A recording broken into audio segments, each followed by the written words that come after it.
Shalom Bapak Ibu Saudara dikasihi oleh Tuhan. Bertemu dengan saya Pendeta Yusuf Panggo pada kesempatan ini. Dan seperti biasa kita akan sama-sama belajar firman Tuhan. Kita akan sama-sama merenungkan firman Tuhan di dalam sebuah tema, yaitu binasa karena tidak taat. Sekali lagi, binasa karena tidak taat. Bapak Ibu Saudara yang dikasihi oleh Tuhan, tema kita ini akan dibahas di dalam pembacaan firman Tuhan, yaitu di dalam Injil Matius pasal yang ke-24 ayat 37 sampai ayat yang ke-44. Sekali lagi, Injil Matius pasal 24 ayat 37 hingga ayat yang ke-44. Dan sebagai ayat pokok pembahasan kita pada saat ini, saya akan mengajak kita untuk bersama-sama melihat ayatnya yang ke-37. Saya membaca bagi kita di dalam Matius 24 ayat 37.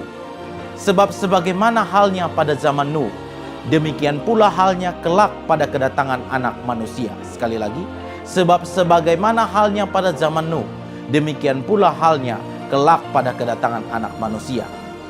Seperti apakah orang-orang yang hidup di zaman Nuh, Bapak Ibu Saudara dikasihi oleh Tuhan? Ternyata kehidupan mereka pada waktu itu penuh dengan segala jenis kejahatan pada zaman Nuh.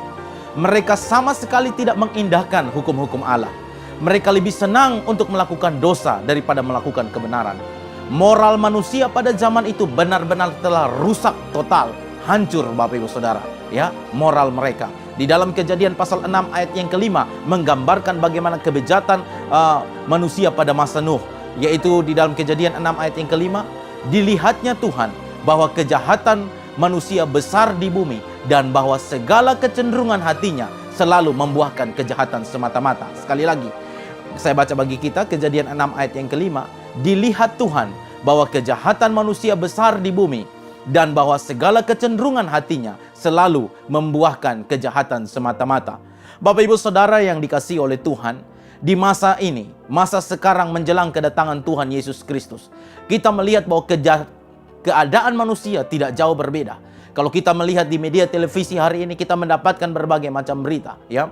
Bagaimana LGBT bisa bertumbuh, ya, pesat, dan bahkan anak-anak di bawah umur Bapak Ibu Saudara yang masih belia, mereka menjual diri mereka, ya, kepada para pengguna gay Bapak Ibu Saudara. Bahkan belum lagi kita melihat bahwa mereka terjebak di dalam prostitusi yang ada. Sangat mengerikan. Moral betul-betul sangat hancur, dan kalau mau dikatakan sangat rusak. Dan keadaan zaman kita ini seperti yang ada pada zaman Nuh. Nah, Bapak Ibu Saudara yang dikasihi oleh Tuhan, bagaimana kita sebagai orang Kristen? Jika kita tidak berbeda dengan orang dunia, maka perhatikan Bapak Ibu Saudara, kita juga akan mengalami Bapak Ibu Saudara seperti yang dialami oleh orang-orang pada zaman Nuh. Mereka dimurkai karena mereka tidak mau bertobat.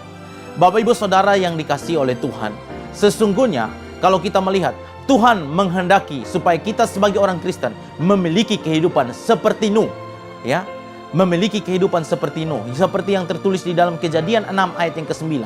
Kejadian 6 ayat yang ke-9, firman Tuhan berkata, Nuh dilihat sebagai seorang yang benar dan tidak bercela di antara orang-orang sezamannya. Dan Nuh itu hidup bergaul dengan Allah. Bapak Ibu bisa membacanya secara lengkap dalam Kejadian 6 ayat ke-9.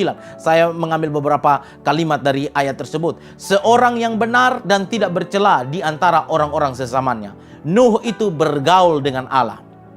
Karena ketaatan, Nuh dan seisi keluarganya, seisi rumahnya diselamatkan Tuhan dari air bah.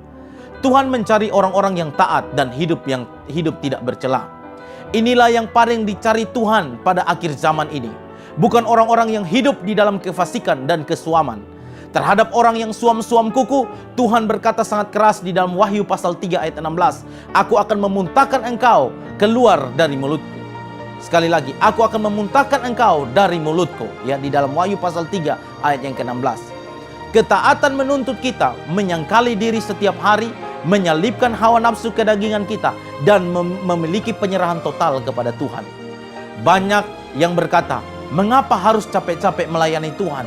Buat apa kita capek-capek melayani Tuhan? Apa yang akan kita dapat? Mending kita gunakan waktu yang ada ini untuk bisa menghasilkan uang yang banyak. Atau juga kita sering mendengar orang berkata, jangan jadi orang Kristen, jangan terlalu sok-sok rohani lah, jangan terlalu rohani lah, ya. Apa untungnya pun kalau kita menjadi orang yang hidup suci, hidup benar? Apa untungnya juga kalau kita beribadah, bersekutu?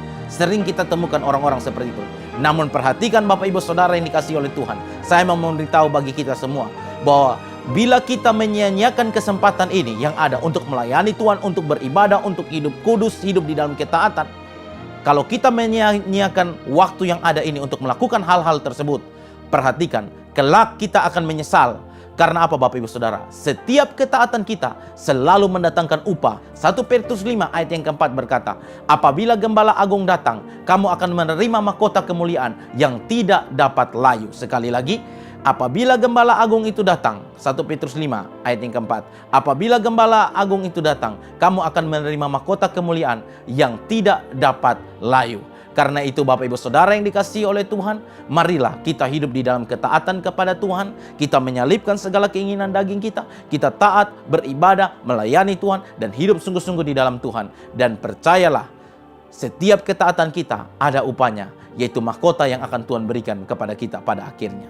Kiranya renungan singkat ini memberkati kita semua. Tuhan Yesus memberkati. Shalom.